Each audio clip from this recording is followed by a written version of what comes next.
अक्सर सबसे बड़ा खतरा वो होता है जो दिखाई नहीं देता। हमारे आसपास के माहौल में कुछ ऐसे अदृश्य जहर हैं जो चुपके से एक खतरनाक चेन रिएक्शन शुरू कर देते हैं। ये एक छोटे से जीव से शुरू होती है और सीधे हमारे खाने की प्लेट तक पहुंच जाती है। तो आज हम इसी अदृश्य लेकिन बहुत शक्तिशाली श्रृंखला के रहस्य को उजागर करने वाले हैं। अब ये सवाल थोड़ा हैरान करने वाला है ना। सोचिए, पानी तो एकदम साफ दिख सकता है, लेकिन उसी पानी में जो छोटी सी मछली तैर रही है उसमें जहर की मात्रा कहीं ज्यादा हो सकती है। और कमाल की बात तो यह है कि जब वही मछली सुशी बनकर हमारी प्लेट में आती है तो जहर की वो मात्रा और भी बढ़ जाती है। पर यह होता कैसे है? चलिए आज इसी की पड़ताल करते हैं। तो इस पूरे रहस्य को समझने के लिए हम अपनी बात शुरू करेंगे एक अकेले जीव से। देखेंगे कि जहर उसमें जमा कैसे होता है।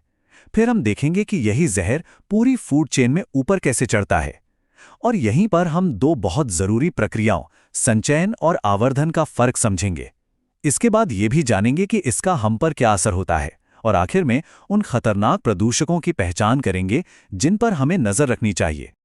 तो चलिए सबसे पहले बात करते हैं एक अकेले जीव की। यहीं से हमारी कहानी शुरू होती है और यहीं पर हमारी पहली प्रक्रिया काम करती है, जिसे कहते हैं जैव संचयन या बायो एक्यूमुलेशन। अच्छा, इसे ऐसे समझिए, मान लीजिए कोई जीव किसी जहरीले पदार्थ को इतनी तेजी से सोखता है कि उसका शरीर उसे बाहर ही नहीं निकाल पाता। तो क्या होगा? वो जहर उसके अंदर जमा होता जाएगा, परत दर परत। ये बिल्कुल वैसा ही है जैसे किसी गुल्लक में सिक्के तो डालते जाओ पर उन्हें कभी बाहर ना निकालो, वो बस जमा होते रहते हैं। ये पूरी प्रक्रिया असल में 3 स्टेप्स में होती है। सबसे पहले जहर शरीर में आता है, हवा से, पानी से या खाने से। फिर क्योंकि ये जहर अक्सर फैट सॉल्युबल होते हैं, मतलब वसा में घुल जाते हैं, तो ये शरीर के फैटी टिश्यू में जाकर छिप जाते हैं, वहीं जमा हो जाते हैं। और क्योंकि शरीर इन्हें आसानी से बाहर निकाल नहीं पाता, तो समय के साथ इनकी मात्रा बढ़ती ही चली जाती है। बिल्कुल यही वजह है कि एक बूढ़ी मछली के शरीर में एक जवान मछली के मुकाबले कई ज्यादा जहर मिल सकता है। चलिए, एक जीव की कहानी तो समझ में आ गई, लेकिन असली खेल तो तब शुरू होता है जब ये कहानी एक जीव से निकलकर पूरी की पूरी फूड चेन में फैल जाती है। और इस बड़ी और ज्यादा खतरनाक प्रक्रिया को कहते हैं जैव आवर्धन, यानी बायोमैग्निफिकेशन। जरा सोचिए, किसी फैक्ट्री से पारे यानी मर्क्यूरी की बस कुछ बूंदें पानी में मिल जाती हैं। ये मात्रा इतनी कम है कि शायद किसी का ध्यान भी न जाए, लेकिन हमारी इस अदृश्य श्रृंखला की पहली और सबसे खतरनाक कड़ी यहीं से जुड़ जाती है। अब देखिए ये कैसे बढ़ता है। मान लीजिए पानी में मौजूद शैवाल यानी एल्गी जहर की 1 यूनिट सोखते हैं, ठीक है। फिर उन शैवाल को खाने वाले जू प्लैंक्टन में ये जहर 10 गुना हो जाता है। फिर उन जू प्लैंक्टन को खाने वाली छोटी मछली में ये सीधा 100 गुना हो जाता है। और जब कोई बड़ी मछली उस छोटी मछली को खाती है तो जहर की मात्रा हो जाती है 1000 गुना। और फिर जब कोई टॉप प्रेडेटर जैसे कि हम इंसान उस बड़ी मछली को खाते हैं तो हम अपने अंदर 10,000 गुना ज्यादा जहर ले लेते हैं। हर एक लेवल पर जहर की मात्रा तेजी से बढ़ती जाती है। तो इसका सीधा सा मतलब यही है कि फूड चेन में कोई जितना ऊपर होता है उतना ही ज्यादा जहरीला भोज वो उठाता है।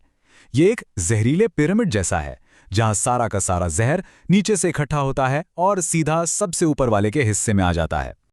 तो अब तक हमने 2 शब्द सुने हैं, जैव संचयन और जैव आवर्धन।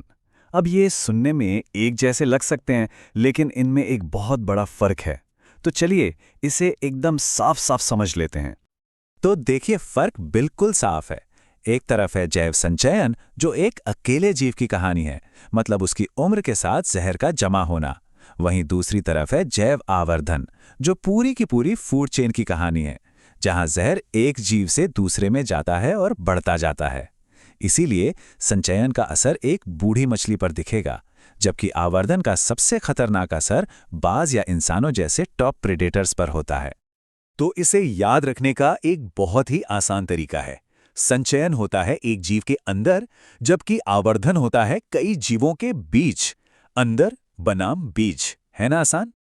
ठीक है, तो हमने इसके पीछे की साइंस तो समझ ली, लेकिन अब असली सवाल ये है कि असल दुनिया में इसका मतलब क्या है, क्योंकि ये सिर्फ कोई साइंटिफिक थ्योरी नहीं है।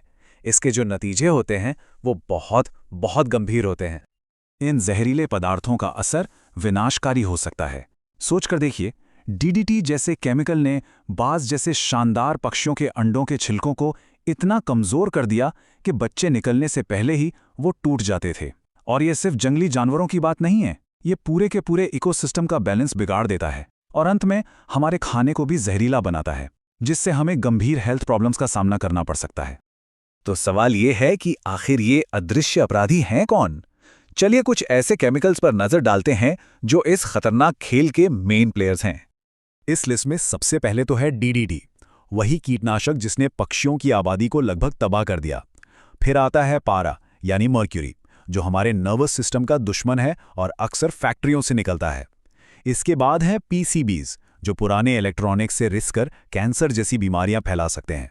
और फिर है आज के दौर के विलन पीएफएस। इन्हें फॉरएवर केमिकल्स भी कहते हैं, क्योंकि ये कभी खत्म नहीं होते, बस हमारे शरीर में जमा होते रहते हैं।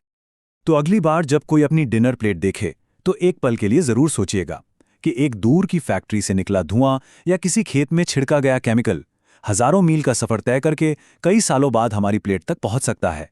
ये अदृश्य श्रृंखला एक बहुत शक्तिशाली रिमाइंडर है कि इस ग्रह पर सब कुछ एक दूसरे से जुड़ा हुआ है। ये बात वाकई सोचने पर मजबूर करती है ना?